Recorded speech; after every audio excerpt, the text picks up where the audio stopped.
Hey guys, I just wanted to update you on a room tour. This is for 2019, mid-2019. The house is currently for sale, so if you followed my previous videos, this room used to be a music room, but now it's got a little game nook that I've kind of kept while we have open homes. And the thing I wanted to talk about today was one particular unit which I found at a second-hand store, and this is the Sega Mega Drive Flashback 2018 version. There are two versions, one crappy version and one really good under-the-radar version, and this is it. This is the 2018 version. You can tell it's the 2018 version via several methods. The At Games logo is in black. Now, At Games have had a lot of slack on the internet for making really bad products, and I do agree with that, except I think there's this one product that they got right, especially if you mod it, and I'm going to show you how to do that. So anyways, the 2018 version, you want to look out for At Games logo is in black. There is a fake volume knob here, and the main thing to kind of look out for is it's got an SD slot on the side. The earlier version, I think it's 2016 or 2017 version, doesn't have the SD card. So that's the main differentiation, is you want this SD card slot here. And there's a very good reason for that, I'll tell you in a moment. When you fire up the software, there are other indicators. So the earlier Flashback version has things like Mortal Kombat and things on the menu. The 2018 version doesn't have that.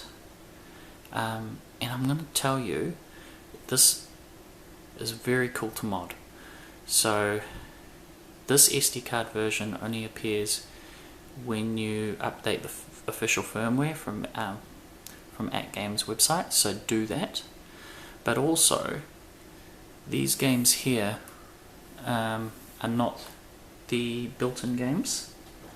They're actually games I've particularly like and have added myself.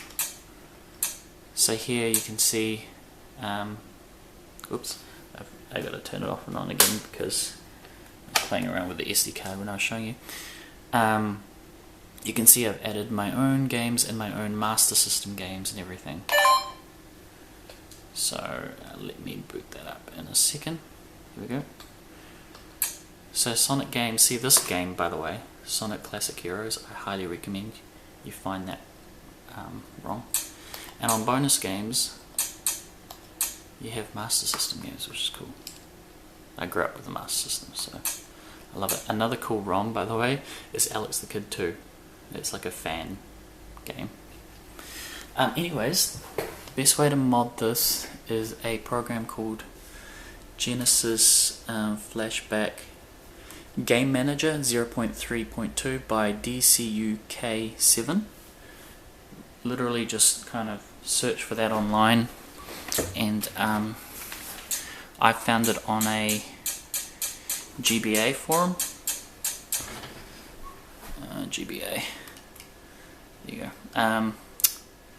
So yeah, I'm not really sure I want the Sega Mini at this stage, which is coming out later this year in September. I mean, I'd love to support Sega, but one of the things I was hoping for was, you know, the little flaps, the fake flaps that they made. I was hoping there was like an SD card insert in there or something, and I don't know, I'm sure it can be hacked like many of these other consoles, but the fact that you have this SD card on the side straight away is pretty simple to modify, and yeah, especially if you've got this Genesis Flashback software, game manager software, it's easy to add your own stuff. I'm going to quickly go to the other computer and show you the game manager software, because that's really cool, so stick with me, 1 second. Okay, here I am in the living room computer, and I wanted to go here because this computer has an SD card on the side. I can pop that right in. So So the cool thing about this game manager by DCUK7 is you can select open all games, find your SD card, so that's it there, double click on that, and that's how you add your games. Now it doesn't say this anywhere in the forum, well it might do, but it took me a while to find it. But when you add games, the main thing is, for me, you just obviously find the ROMs. You have to have a description. If there's any descriptions you find on Wikipedia that has this open bracket and then letter close bracket in the description, make sure you delete that, because you'll find out why. But basically it adds a phantom file. So if there's any sort of description and it's got that, especially when you're copy pasting from Wikipedia, just delete that. The main thing I want to show you is this genre bit. So genre is Sega. If you want your file to appear as in the bonus section, so I use that for Master System, click bonus. If you want it to appear in the Sonic section, you click Sonic. And I don't really use any of these other bits here. Platform, I just either use Genesis or Mega Drive depending on the file, and I always rename Mega Drive files, whether it's .md or .bin, whatever, just rename it to .bin and it will detect it. Master System, I think, is .sms file, and yeah, and I just select Master System for platform, and yeah, the rest is optional. Cool thing about sort is you can have the file name of the game, so Sonic 2 for example, different to sort. So sort will sort it by alphabetical order in the alphabetical section, so you can play around with that. You can put 2 Sonic or something and it will appear right at the front, whatever. Doesn't have to match the file name. And yeah, the cool thing about this is once you've put your file name, it will auto detect it.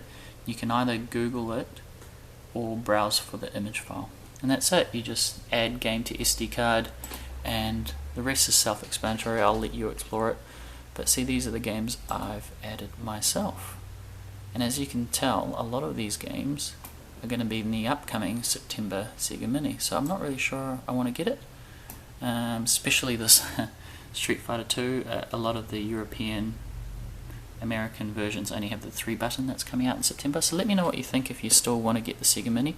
But if you do find the Sega Flashback 2018 version, just snap it up, because I think it's awesome with the SD card feature. So there you go, that's the game manager software that you should find. So there you go guys, I just wanted to wrap it up now, and again, if you find the Flashback 2018, just grab it, it's really awesome. And especially if there are 2 steps again. I updated the firmware via the official Flashback and then downloaded the games manager, and then that makes it a really, really cool unit.